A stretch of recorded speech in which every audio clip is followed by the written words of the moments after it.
Shitala recording studio Bihar Sharif. काहेला ये तना उछलो हखी नहीं लाज हकौगे, काहेला ये तना उछलो हखी नहीं लाज हकौगे। हेग वीडियो कॉलिंग करके हम देखबौगे आज मोबाइल में राज हकौगे। हेग वीडियो कॉलिंग करके हम देखबौगे यार मोबाइल में राज हकौगे।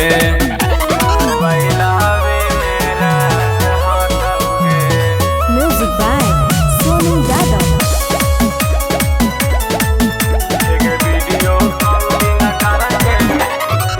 एगो से नहीं छौड़ी भर हकौमान गे, ना जान के तना के कैले ही पसंद गे। ठेग लागा हौ की बाचे से बिगड़ल हौ रहानिया, ना जाने के तना के पिलाइले हो खमी पानिया। लागौ छौड़ी तोरा यही काम काज हकौगे।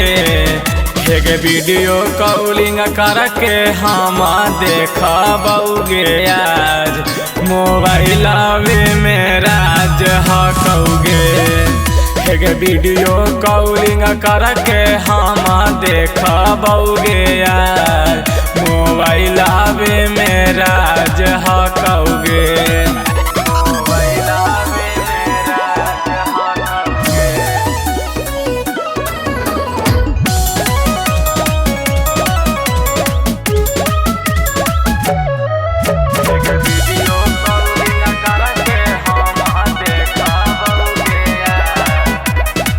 प्यार नहीं कहीं छौड़ी कहीं तू छा लगे, ठीक होलो दिलावा से गे नहीं निकाल गे। हेग मान करहु दियौ तोहरा काटल काटल गाड़िया, मिले लगी जाही छौड़ी दिनों दुपहरिया। सोनू कुंदन बनल यार तोरा आज हकौगे।